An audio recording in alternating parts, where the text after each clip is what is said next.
जय शिवराय. नमस्कार मित्रांनो. नागरिक माहिती मंच यूट्यूब चॅनलवरती आपलं सहर्ष स्वागत आहे. मित्रांनो, आज अनेक नागरिक सरकारी योजनांसाठी अर्ज करतात. शेतकरी, विद्यार्थी, महिला, वृद्ध अशा सर्वांसाठी वेगवेगळ्या योजना सरकार चालवतं. पण अनेक वेळा लोक सांगतात की अर्ज केला तरी स्टेटसमध्ये रिजेक्टेड असं येतं. अशा वेळी लोक घाबरतात आणि म्हणतात की आता आपल्याला योजना मिळणारच नाही. पण आजच्या या व्हिडिओमध्ये आपण पाहणार आहोत की सरकारी योजना नाकारली गेली तर नेमकं काय करायचं आणि अपील प्रोसेस म्हणजे नेमकं काय असतं. यासाठी तुम्हाला हा व्हिडिओ पूर्ण शेवटपर्यंत पाहायला हवा. चला तर मग जास्त वेळ न घेता या व्हिडिओला सुरुवात करूया. मित्रांनो, अर्ज रिजेक्ट झाला म्हणजे सगळं संपलं असं नसतं. सर्वात आधी तुम्ही ही गोष्ट लक्षात ठेवा, अर्ज रिजेक्ट झाला म्हणजे सगळं संपलं असं नाही आहे.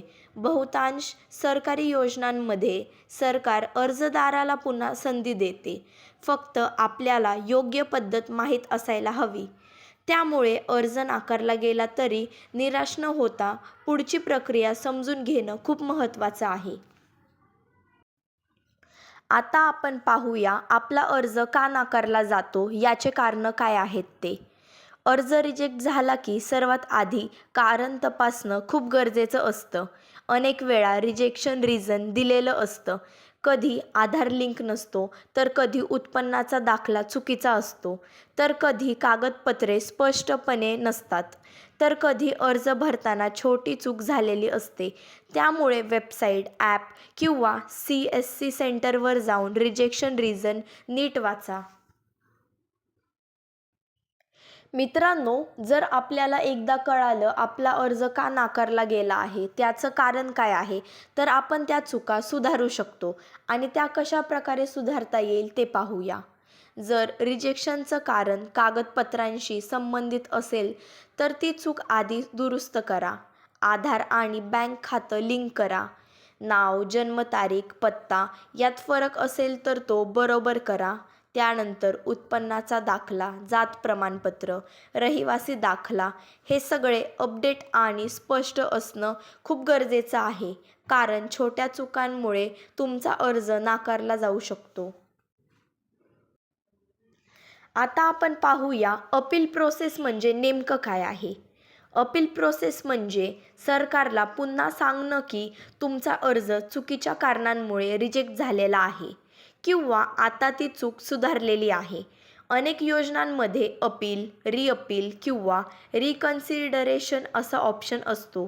म्हणजे तुम्ही तुमचा अर्ज पुन्हा तपासणीसाठी सरकारकडे विनंती करू शकता.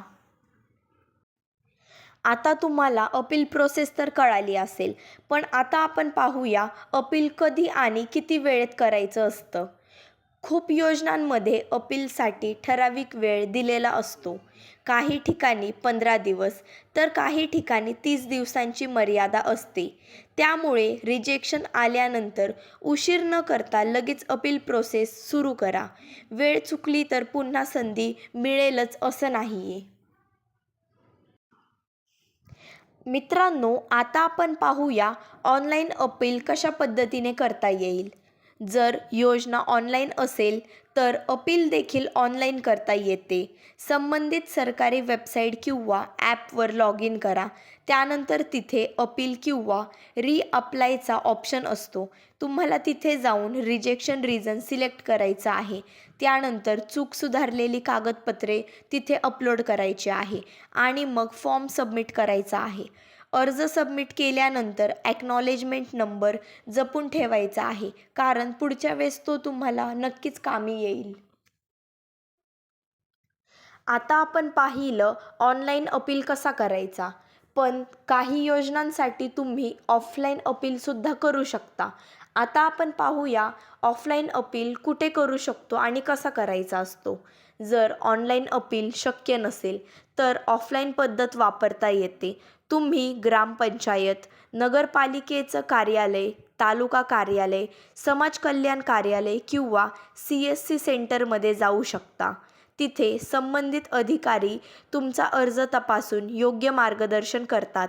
शक्य असेल तर रिजेक्शन स्लिप किंवा अर्ज क्रमांक सोबत ठेवा. आता आपण पाहूया अपील करताना काय लिहायचं आहे. अपील अर्जामध्ये साध्या शब्दामध्ये तुम्हाला लिहायचं आहे माझा अर्ज आणि तुमचा अर्ज कोणत्या कारणामुळे नाकारला गेला आहे त्याचं तुम्हाला तिथे कारण लिहायचं आहे. त्यानंतर तुम्हाला तिथे लिहायचं आहे पण आता ती चूक दुरुस्त केलेली आहे त्यामुळे माझा अर्ज पुन्हा तपासण्यात यावा. एवढंच स्पष्ट लिहिलं तरी पुरेसं असतं. खोटं काही लिहायचं नाही आहे. जे खरं आहे तेच तुम्हाला तिथे लिहायचं आहे. मित्रांनो, आता आपण पाहूया लोक काय चुका करतात, पण त्या चुका खूप सामान्य असतात. अनेक लोक रिजेक्शन आल्यानंतर हार मानतात आणि पुढे काहीच करत नाहीत. काही लोक अपीलची वेळ चुकवतात, तर काही लोक दलालांच्या नादी लागतात. या सगळ्या चुका टाळणं खूप गरजेचं आहे. योग्य माहिती आणि योग्य मार्ग तुम्हाला निवडायचा आहे. मित्रांनो, सरकारी योजना हा तुमचा हक्क आहे. सरकारी योजना ह्या तुमच्यासाठीच असतात. जर तुम्ही पात्र असाल आणि कागदपत्र देखील तुमचे योग्य असतील तर योजना मिळणं हा तुमचा हक्क आहे. त्यामुळे अर्ज रिजेक्ट झाला तरी पुन्हा एकदा प्रयत्न करा. शांतपणे पूर्ण प्रक्रिया करा. अर्जामध्ये जर तुम्ही संपूर्ण माहिती खरी आणि तुमचे डॉक्युमेंट्स वगैरे योग्य पद्धतीने अपलोड केले तर तुमचा अर्ज नाकारला जाणार नाही आणि पुढे प्रोसेस होईल त्यावरती. मित्रांनो, सर्वात महत्त्वाचं म्हणजे दलालांपासून सावध राहा. जर तुम्हाला कोणी सांगत असेल की पैसे दिले तर अर्ज मंजूर करून देईल तर त्यावर अजिबात विश्वास ठेवू नका. कारण बहुतांश अपील प्रोसेस मोफत असते किंवा अगदी कमी शुल्कामध्ये होते. सरकारी वेबसाईट, CSC सेंटर आणि अधिकृत कार्यालय हाच सुरक्षित मार्ग आहे. त्यामुळे दलालांवरती अजिबात विश्वास ठेवू नका. जर तुम्हाला प्रोसेस करायचीच असेल तर CSC सेंटरवरती जाऊन करा किंवा तुम्ही अगदी घरी बसून देखील वेबसाईटवरती करू शकता. मित्रांनो, आज अनेक लोक रिजेक्शन आल्यानंतर निराश होतात. अर्जाची कागदपत्र बाजूला ठेवतात आणि म्हणतात आपल्याला काहीच मिळणार नाही. पण हे पूर्णपणे चुकीचं आहे. कारण सरकार प्रत्येक पात्र नागरिकाला योजना देण्यासाठी प्रक्रिया ठेवते. म्हणूनच अपील प्रोसेस दिलेला असतो. अपील म्हणजे भांडण नाही तर विनंती आहे. माझा अर्ज पुन्हा नीट तपासून पहा अशी.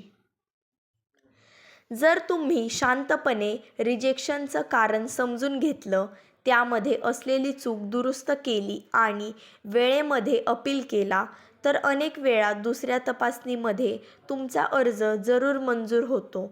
अशा अनेक लोकांची उदाहरणं आहेत ज्यांचा अर्ज पहिल्यांदा रिजेक्ट झाला पण दुसऱ्यांदा अप्रूव्ह झाला. त्यामुळे एकदा रिजेक्ट झाला म्हणून थांबू नका. सगळ्यात महत्त्वाचं म्हणजे धीर ठेवा आणि माहितीपूर्ण राहा. चुकीची माहिती ऐकून निर्णय घेऊ नका. कोणी भीती दाखवली, कोणी पैसे मागितले तर त्यांच्यावर विश्वास ठेवू नका. सरकारी योजना या तुमच्यासाठीच आहेत आणि त्या मिळवण्यासाठी योग्य मार्ग हा पारदर्शक आणि कायदेशीरच असतो. आजचा व्हिडिओ पाहिल्यानंतर एवढंच लक्षात ठेवा, रिजेक्शन म्हणजे शेवट नाही तर दुसरी संधी आहे. योग्य कागदपत्र, योग्य माहिती आणि योग्य वेळ वापरली तर सरकारी योजना नक्कीच मिळते. हार मानू नका, प्रयत्न करत राहा कारण हा तुमचा हक्क आहे. मित्रांनो, तुम्हाला हा व्हिडिओ कसा वाटला मला कमेंटमध्ये नक्की सांगा आणि तुमच्या अजून देखील काही शंका असतील तर कमेंटमध्ये नक्कीच विचारा. तुम्हाला व्हिडिओ आवडला असेल तर व्हिडिओला लाईक करा.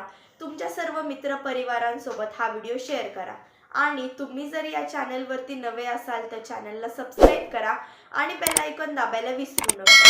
भेटूया अशाच नवीन आणि माहितीपूर्ण व्हिडिओसह. जय शिवराय. धन्यवाद.